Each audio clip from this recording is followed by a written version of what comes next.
नमस्कार दोस्तों, आइए शुरुआत करते हैं एक बहुत ही प्यारी कहानी की जिसका नाम है चूहा और जूता।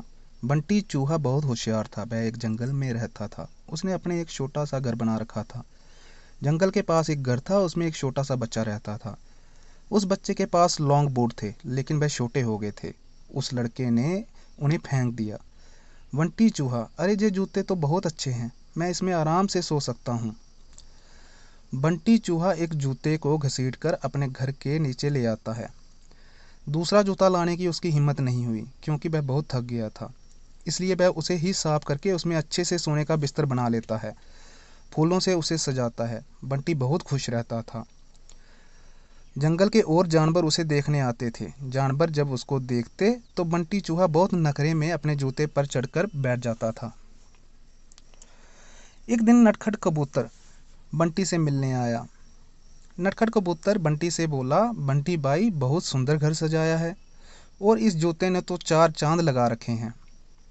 बंटी चूहा बोला, सुन भाई, नज़र मत लगा, मैंने बहुत मुश्किल से इसे सजाया है। तुम जैसों की नज़र लगी ये सब खराब हो जाएगा। नटखट कबूतर बोला, भाई मैं तो तुम्हें बधाई देने आया था, लेकिन लगता है तुम्हारा घमंड तो 7वें आसमान पर है। बंटी चूहा बोला, मुझे किसी की बधाई की ज़रूरत नहीं है। मैं जानता हूँ तुम सब मुझसे जलते हो, क्योंकि तुम बाहर सर्दी झेलते हो और मैं इस जूते में घुसकर आराम से सो जाता हूँ। नटखट कबूतर बिना कुछ कहे उड़कर वापस चला जाता है। अब बंटी चूहा सारे दिन घूमकर खाना खाता है और रात को अपने जूते में आकर सो जाता है। धीरे धीरे जंगल के सभी जानवरों से उसने बात करना बंद कर दिया था।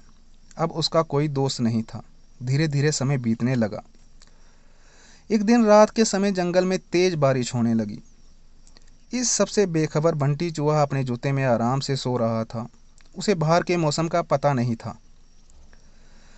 बारिश का पानी बढ़ने लगा। जूते के तले में एक सुराख था, जिससे पानी जूते में भरने लगा। कुछ ही देर में बहुत सारा पानी जूते में भर गया। तभी बंटी चूहे की नींद खुली, लेकिन तब तक बहुत देर हो चुकी थी। पानी बढ़ता ही जा रहा था। उसे लगा कि वह अब मर जाएगा। बंटी चूहा जोर जोर से चिल्लाने लगा, लेकिन बारिश की आवाज़ में किसी ने उसकी आवाज़ नहीं सुनी। बंटी चूहे को अपनी मौत साफ नजर आ रही थी। वह जोर जोर से उछलने लगा। उछलते उछलते वह जूते से बाहर निकलना चाह रहा था, लेकिन जूता इतना लंबा था कि वह बाहर निकल ही नहीं पा रहा था। इधर दूर एक घोंसले में नटखट कबूतर अपने बच्चों के साथ बैठा था। नटखट कबूतर अपने बच्चों से बोलता है कि बच्चों, लगता है किसी के चिल्लाने की आवाज़ आ रही है, कोई मुसीबत में है। उसने बाहर निकल के देखा कि आवाज़ उस जूते में से आ रही थी। वह तुरंत समझ गया कि बंटी चूहा जूते में फंस गया है। नटखट कबूतर बिना देर किए किसी तरह उड़कर वहां पहुंच गया। वह जूते के ऊपर बैठ गया। उसने देखा बंटी चूहा डूब रहा है। बंटी चूहा बोलता है, कबूतर भाई, मुझे बचा लो, नहीं तो मैं मर जाऊंगा।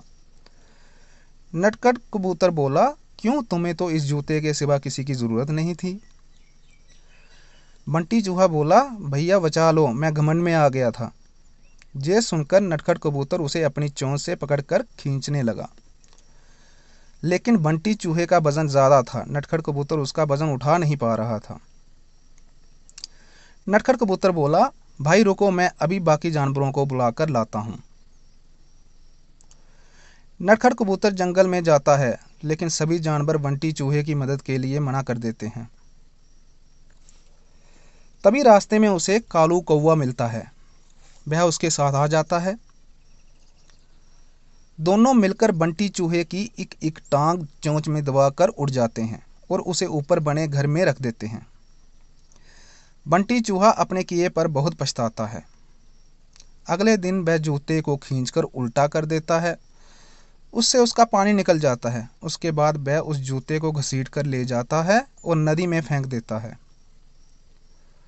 यह देखकर नटखट कबूतर और कालू कौवा बहुत खुश होते हैं। फिर बंटी चूहा सब जानवरों के पास जाकर सबसे माफ़ी मांगता है। इस कहानी से हमें ये शिक्षा मिलती है, हमें कभी भी घमंड नहीं करना चाहिए और सबकी एक समान इज्जत करनी चाहिए, भले ही कोई हमसे छोटा क्यों ना हो। दोस्तों, अगर कहानी अच्छी लगी हो तो वीडियो को लाइक करें और मेरे चैनल को सब्सक्राइब करें। परवीन ब्लॉग्स 1155।